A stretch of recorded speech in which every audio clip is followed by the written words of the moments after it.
So I want to talk about another thing that's not typically associated with marketing, but it's been one of it's actually something I started doing a long time ago when I first started doing design. And client for client, this is what's brought me the most work. And it's so simple that I almost feel kind of stupid having to demonstrate it. But what I would basically do is email every company that offers the service that I'm trying to provide. And when you start looking at it, I work in the U.S. So if you start looking at how many different people offer that service, how many different companies offer that service, if you go through every town, you're talking about hundreds of thousands of companies that can possibly hire you. Now, this maybe isn't the most typical way of doing it. But in my downtown, let's say, for example, when I was trying to get graphic design work, I would go, let's say, for example, I'm going to start with, I'll just start with Atlanta, okay? So Atlanta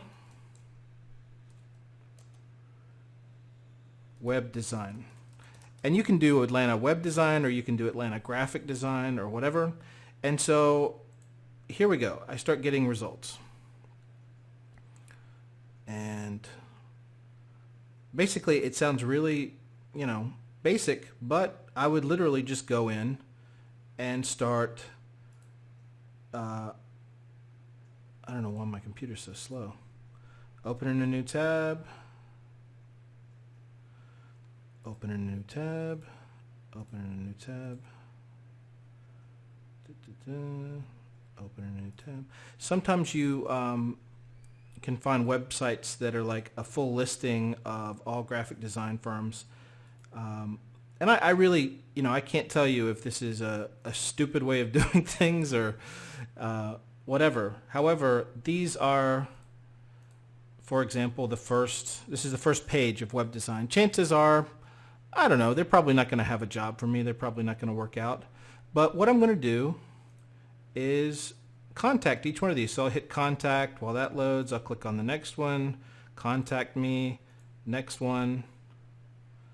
I'll wait for that one to come up. Contact, where is it?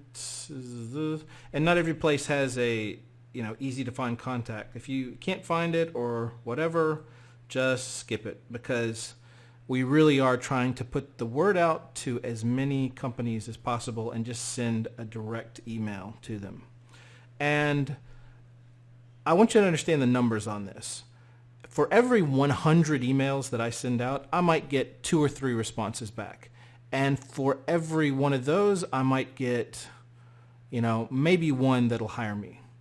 So it's not, pound for pound, it's not the best way to do things. And there's a lot of people who will tell you, hey, you want to research the company that you want to learn all this stuff about them, and then send them a really detailed email and blah, blah, blah. And I do the exact opposite. I do exactly, what a lot of people would say is the wrong thing to do. But all I can say is it's worked for me in the past. I've had hundreds of different clients that are graphic design companies simply because I sent them an email that was at the right moment. Now, obviously, this isn't the only way that you should be out there promoting yourself. And you can promote yourself directly to clients, friends, people that are, that you found through your email list, or people that you found through social marketing, or even just direct emailing people or references, whatever.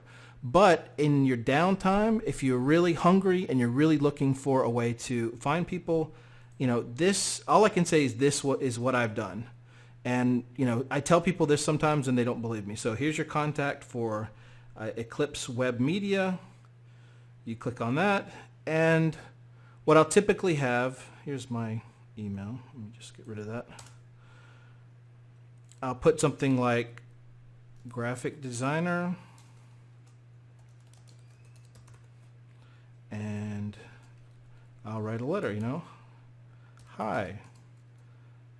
I am writing to see if your company is ever in need of a, whatever, graphic designer. or you can put ebook design. Well, it all falls under that. Whatever you want to do, that's what you ask for. And the key to this isn't the letter. The key is that you're going to link to your website. And that website needs to be flawless. It needs to be a really nice, it doesn't have to be your design. And most people that work with WordPress don't design the site that they have. If you see a site in WordPress that a company has, chances are they had a template and then they had a guy modify it. And even the templates they come designed to a certain point, but most of them you can modify them with a thing called shortcodes, and you can put plugins and all kinds of stuff to them.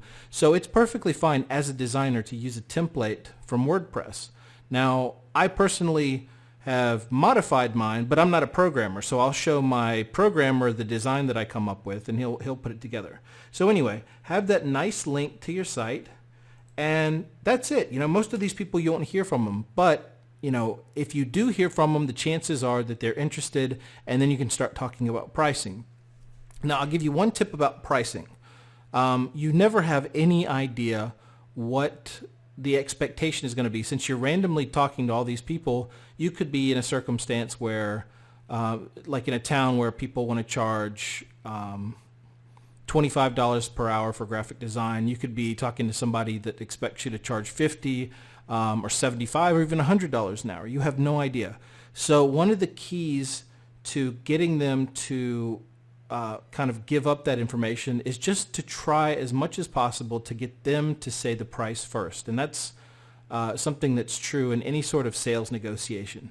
Always try to get an idea of what the price is. And if they keep asking you what your price is, say something like, well, I would need to know more about the thing, or whatever, but do whatever you can to try and not say your price first. Because you can end up getting, and sometimes you don't have a choice. You have to say, okay, blah, blah, blah, this is what I charge or whatever. And, that's just the way it goes. But try as much as possible not to say any actual numbers. Okay? I think that's about it for this. But, I know it sounds kind of silly, but just really go into Google and every day do a different city, Look at, even just in Atlanta, there are hundreds of graphic design firms. So, let's say, okay, first you're going to do Atlanta, then you can do Athens, then you can do Savannah, then you can try kind of spend one day doing all of Georgia, then the next day do all of Florida, the next day do all of North Carolina. And eventually you're going to find people that are going to give you work as long as you've kind of built up a little bit of a portfolio. They don't want perfection. They don't want, what they want is somebody who can do the work that needs to be done. And that's it. And you might even offer to, I don't recommend this, but you could even offer to do I don't really want to say a spec project, but to work under your typical rate. So that's also another way to get around the whole concept of what they charge. You can say, look, for the first project, I'll charge you, put a lowball number on it. But after that, if you like the stuff, then I'd like to, continue working with your regular rate. And so, try it like that. Anyway,